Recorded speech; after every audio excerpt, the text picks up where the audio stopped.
Alors, ici, on verra le concept cyber-attaque. Et donc, on va découvrir ensemble quelques techniques d'attaque informatique courantes avec des exemples concrets. Donc, nous allons couvrir ensemble les notions telles que le phishing ou alors hameçonnage, le malware, man in the middle attack, brute force attack et injection SQL, cross-site scripting, zero day attack, DOS et DDoS, Denial of Service, Distributed Denial of Service, Social Engineering.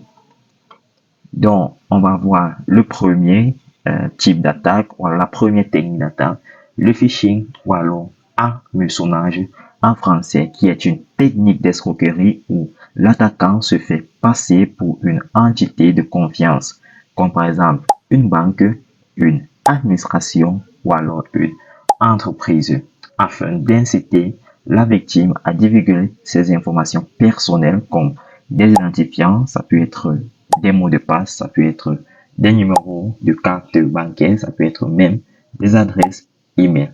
OK? Donc, un exemple, nous voyons par exemple un email qui prétend provenir de PayPal et demande à l'utilisateur de cliquer sur un lien pour vérifier son compte. Le lien mène donc à une fausse page imitant PayPal où la victime entre ses identifiants qui sont alors volés par l'attaquant. Nous voyons le deuxième type d'attaque, malware ou alors logiciel malveillant, qui sont des logiciels conçus pour endommager, voler ou espionner un système. Il existe donc plusieurs types de malware. Nous avons par exemple les virus qui se propagent en infectant d'autres fichiers. Trojan ou alors cheval de Troie en français se fait passer pour un logiciel légitime mais exécute des actions malveillantes. Ransomware qui bloque l'accès aux fichiers et exige une rançon pour les débloquer. Donc, un exemple de cas de ransomware WannaCry qui a infecté des milliers d'ordinateurs en mai 2017. Donc, si vous avez entendu parler, cryptant le fichier et demandant une rançon en Bitcoin pour les déverrouiller. Prochaine technique d'attaque, Man in the Middle Attack, ou alors MITM. L'attaquant intercepte ici les communications entre deux parties pour voler ou modifier des informations. Cela peut se faire sur un réseau Wi-Fi public qui est non sécurisé. Dans un exemple, une personne qui est connectée à un Wi-Fi gratuit dans un café entre ses identifiants bancaires. Un attaquant sur le même réseau intercepte donc ces données et accède au compte bancaire de la victime et nous pouvons imaginer ce dont il peut faire avec ses identifiants de compte bancaire. Brute force attaque ou alors attaque par force brute. Ici, l'attaquant essaye de deviner un mot de passe en testant toutes les combinaisons possibles jusqu'à trouver la bonne. Ok, vous pouvez simplement vous demander comment est-ce qu'il va faire pour tester 10 combinaisons en même temps ou alors 20 voire même 100 combinaisons. Ok, voyons ceci dans cet exemple.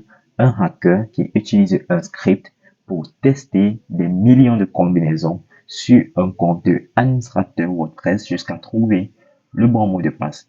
Et croyez-moi, ceci peut être fait en 1 minute. Ok, car il existe des algorithmes très puissants. Alors, il va donc utiliser un algorithme pour pouvoir créer toutes les combinaisons possibles et donc injecter cela en votre page de connexion.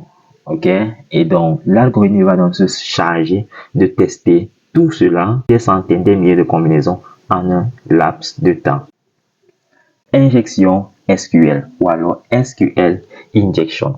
Ceci consiste à insérer du code SQL malveillant dans un champ de formulaire pour manipuler la base de données d'un site web. Okay?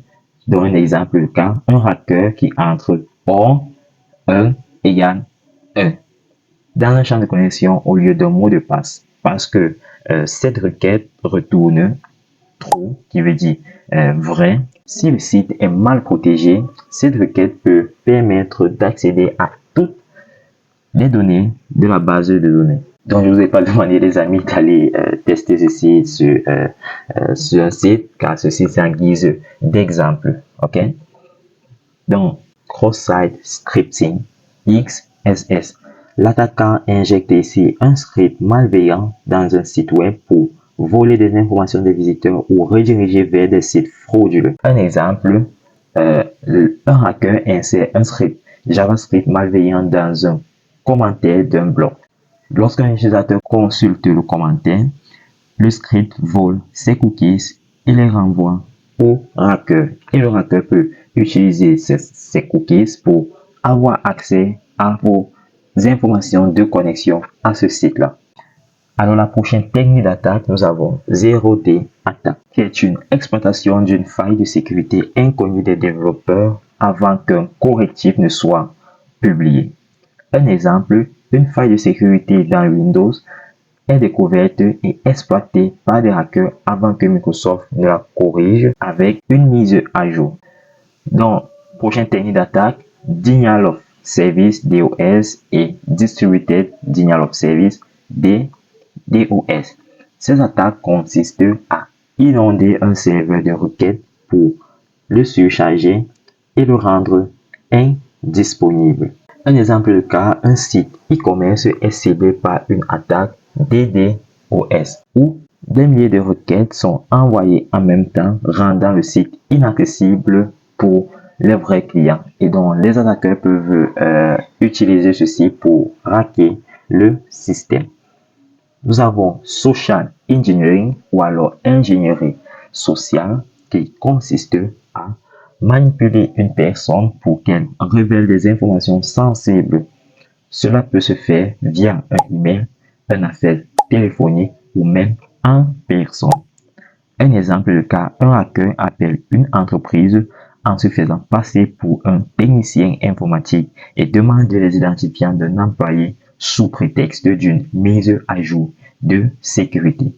Étant donné que cette personne n'est pas de l'entreprise et c'est un hacker, il va donc utiliser ces informations pour accéder à vos informations tout simplement.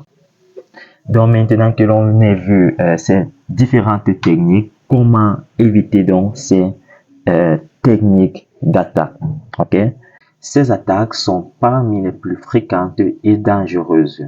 Pour les éviter, il est donc essentiel d'adopter des bonnes pratiques en cybersécurité comme utiliser des mots de passe forts et uniques, activer la double authentification, mettre à jour régulièrement ces logiciels, éviter de cliquer sur les liens et les pièces jointes qui sont tout du moins suspectes, effectuer des sauvegardes des données très régulièrement. Donc, dans une vidéo passée, on a vu comment on a vu ceci en détail. Ok, donc je vous invite donc à la consulter dans la chaîne.